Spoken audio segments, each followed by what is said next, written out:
Hello, everyone. Welcome back to the Surfside Recovery Podcast. My name is Brian Licata, and we just wanted to let you guys know that if you or anyone is struggling with addiction, to please reach out to Surfside. You can give us a call at 609-709-4205 or visit us at surfside.org and all of our social media platforms.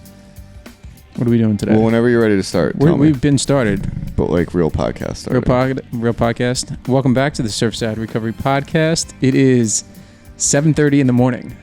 Ian came over to my apartment and woke me up at 4 o'clock this morning to take some pictures for him. And here we are. This is the earliest podcast we've ever recorded in history. This is like prime time for me. I'm like, by like a long shot. I'm firing on all cylinders. I actually feel pretty good too. I had a quadruple espresso this morning before I left my house and an English muffin.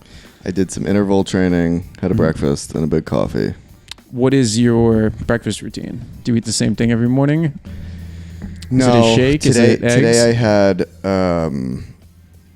I had 3 eggs. I had 2 ounces of cheese. I had a half a cup of oatmeal with some peanut butter and an orange. I don't like oatmeal.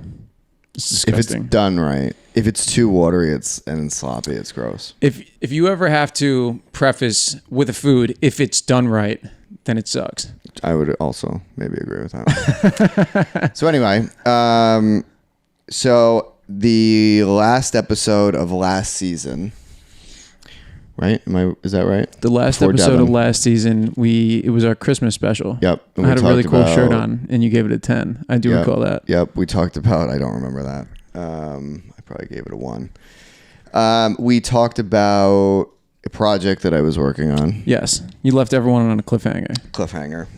So the project basically is that, and it changed a bunch of different ways. And ultimately what we're doing is, so Surfside has semi-formally partnered with CrossFit OTG. I got my level 1 certification. Mm-hmm. So what that means is that I'm actually a CrossFit coach.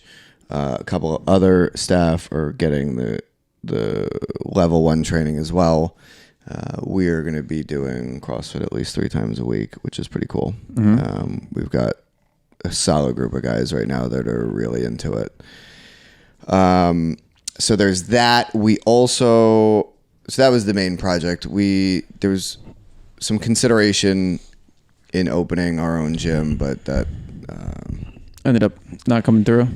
It just kept getting more expensive and more expensive and more expensive. So this is good enough. It's cool. Good relationship.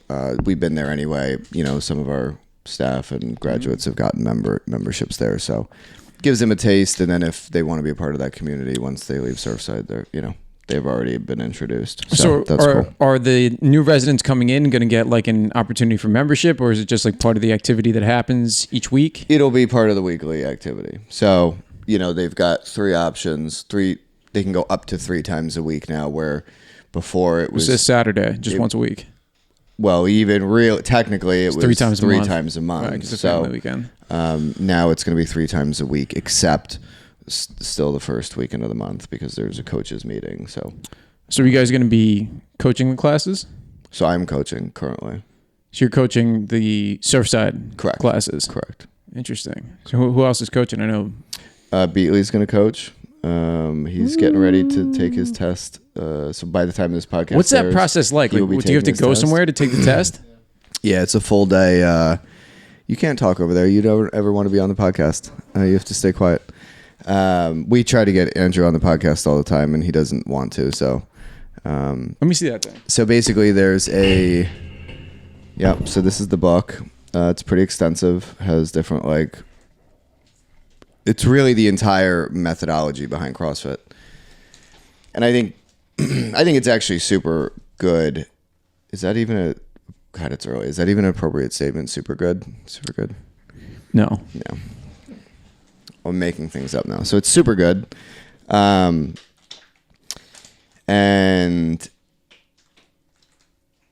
for addiction and recovery, because it's stuff that's difficult, guys have to persevere through. The workouts really focus on mechanics and consistency and intensity.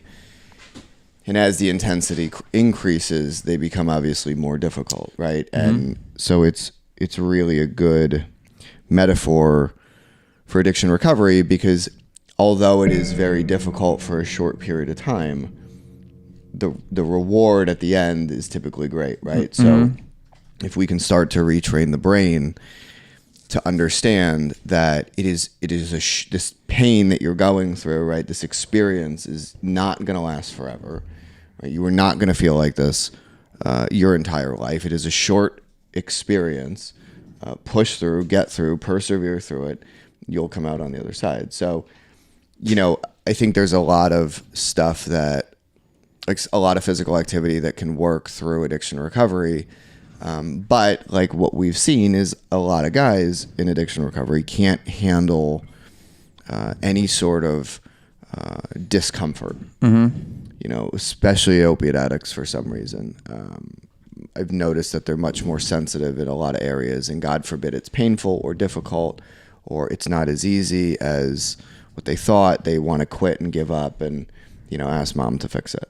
And so this becomes one of these processes that Surfside does, and other things, other, facilities do, where they start to really retrain the brain and help people move forward. Yeah, I would agree with pretty much everything you just said. It makes a lot of sense. So is there going to be any other aspect of the gym intertwining with people in recovery? So formally, so with Surfside, we're doing that. And then there's a non-Surfside thing we're going to, I'm trying to get, we could probably tag Bob Lamb on this. Me and Bob Lamb have been missing each other. He's from the Phoenix in Philadelphia. ThePhoenix.org, you can look it up, is a nationwide nonprofit. And what they do is provide free sports and activities for people in recovery. The prerequisite to participate in the activity is that you have 24 hours of sobriety or more. So it has not officially, but a significant piece of the Phoenix has moved into the CrossFit space. So you're saying as a whole, right? As a whole. Yoga, mountain biking, but a lot of it has also become moved into the CrossFit space. So we're in the process. We'd really like to start doing that at least once a week for the recovery community. That's a non-Surfside thing. And that would be open to pretty much just anybody, right? Anybody with 24 hours of sobriety or more. Myself and some of the Ocean City guys, Billy, DJ, JT, they're interested in helping. And then there are some people, excuse me, there are some people who do go to the current gym that we go to who are in recovery, some girls and stuff that I think are going to help out with that as well. So it should be cool. Yeah, I think it's really cool. I mean, I think it's cool to open the door for people who wouldn't necessarily have the opportunity to go otherwise, or not even want to, right? Yeah, or not even want to. That I don't want to look stupid, Right. That was the one thing that I liked when I was living in the house, is I got to try a bunch of stuff that I wouldn't ordinarily do. Most of it that I don't do now, but like at least I know. You know what I mean? Like never been big into lifting weights, never been a big camper, never been a big hiker. But like doing all the things, like you still learn a little bit about yourself. Brian's favorite activity is sitting on the beach. My favorite activity is sitting on the beach. That is correct. Yeah, of course. Well, I remember you would always rank first place. I remember Pelican trying to get me to do something, right, doing an activity. And I sat there and plainly told him that I've literally been moving for 3 years. Now it's time for me to sit down and relax. So we got that stuff going on, which is really neat. Check out thephoenix.org. If you're interested, we're going to try to get that. There's also some very new, cool equipment that is coming to Surfside that I am very interested in. So I want to give a shout out to Green Hat Kiteboarding. They're up in Waretown. If you're looking to learn how to kite surf, kiteboard, they're up off exit 69ish, 68. in Waretown, New Jersey, and they're solid. So Green Hat, basically, I've known them for years. When I had my kite surfing business, Right. we then did some work together. I did some like product videos and things like that for them. So they recently became one of New Jersey's one-wheel dealers. So if you don't know what a one-wheel is, you can look that up on Instagram. That would be the easiest way, one-wheel. Or we'll show it right here. Or we can show it right now. So we'll do it right here. And that's happening. So we got a bunch of these things for Surfside. We got 6 to be exact. So we're going They look out. awesome. Yeah, so the videos... They look so cool. So the videos that we took when we went out yesterday. So what day is today? Technically today's Thursday, even though you're watching this on Sunday. Mm-hmm. So we went out on Wednesday. And I went out with the guys, Jared and myself, and then we only had Steve, Jeff, Jake. We only had 4 residents who wanted And then to go you and out. Jared, right? And then me and Jared. So there's 6 of us total. We had a blast. Yeah, the videos looked awesome, and the EHT Nature Reserve is a perfect place to do that at. Yeah, so we tried, Surfside, we tried to get the electric skateboards a while ago, Right. and that was kind of a huge failure. The issue with them before is there was like a battery that had to come out to charge, there was a hand controller, too many pieces, and quite honestly, staff didn't take care of them as much as they should, so I pulled them out of the houses. And we had some guy zip off, and he kind of got lost for a while. He actually knew exactly where he was the entire time. We didn't know where he was. I remember because that. he was just gonna zip down the street. Right. Yeah, I do remember that.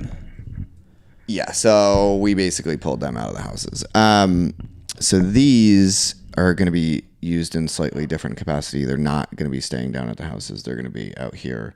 And they're more for, well, I don't know if they're more for, but you can use them off-road rather than like on the street. You think those things can go on the sand, like hard sand? 100%, dude. You should watch the videos. 100%. We were in the soft sand. Oh, yeah, that's out right. there. Yeah, that's right. 100%. I was just thinking about on the beach. Yeah, dude, there's videos like, so what's super neat about these is South Jersey, we've got all these walking trails. Mm-hmm. Technically they're hiking trails, but really they're boring and flat and more of a walking trail. Yeah, they are because flat. it's the Pine Barrens. And we've talked about like mountain bikes, we've talked about a bunch of different things, and so one wheel, these came out, who knows, we'll say maybe 2, 3, 4 years ago. They started to get popular about 2 or 3 years ago. Yeah. They're a bit expensive, but it seems like they've gone from this like one wheel in the city type deal where people are commuting to trails, woods, all sorts of cool stuff. Mm-hmm. So it's like the perfect setup for us because we have all these flat trails. So the videos of the guys, I mean, these guys have never been on them before. So they're not super hard to use. You do need, I would recommend like definitely having like a skateboard or snowboard background, definitely a snowboard background, because that movement of back and forth, toes and heels type thing is definitely how you work them. But we had a great time. We were out for almost 2 hours. Lean forward, does that make you go forward? Lean back, Yeah. make you go back, and then you kind of go toe to heel to turn? Correct. Interesting. Yeah, I might have to try one of those out. Before you leave, this morning. All right, We'll rip well, them then up and down the street. you can take a video of me on it, and we'll play that at the, All right, at the we'll end do of the that episode. at the end. See if hopefully Brian doesn't fall. I do. It'd be great if I did though. What's for the video. interesting is like when you hit like rocks, they kind of they wobble because it's one wheel. So before the guys got there, I was like really feeling very confident, like very, very fast. I've been skateboarding since I was 12. I've been snowboarding since I was 10. So this is like right up my wheelhouse. I was feeling very, very confident. And I was in my head, I was thinking about the things I was going to tell the guys to pay attention to. Watch out for this, pay attention to this. And all of a sudden I just got going a bit faster. And then I hit some rocks and I slid out and went down on my elbows and tailbone. Oh no. And I have a nice size welt. Do you? Yeah, dude, I like landed really hard and it was like one of those falls where it's like, am I going to throw up right now? Like, oh really? Was that hard? Yeah. You were going fast? I was going fast enough that I felt that way. So yeah, then I guess you were saying before too, you got to watch out for like, tree roots, branches, something like that. Yeah, and you can navigate all that stuff. You can't be ripping and smashing. Yeah, you got to pay attention. Root. Yeah, you got to know what's going on. So there's that. Other big news. So Seabrooke House, for those of you who are in New Jersey who have Medicaid, Seabrooke House has recently opened up to Medicaid. I believe it's detox only, so maybe like a short-term 7 to 10 day. I didn't know that. This just happened? It's not been a big announcement. It's almost like a secret for some reason. Not anymore. Which, I mean, we need more Medicaid facilities. They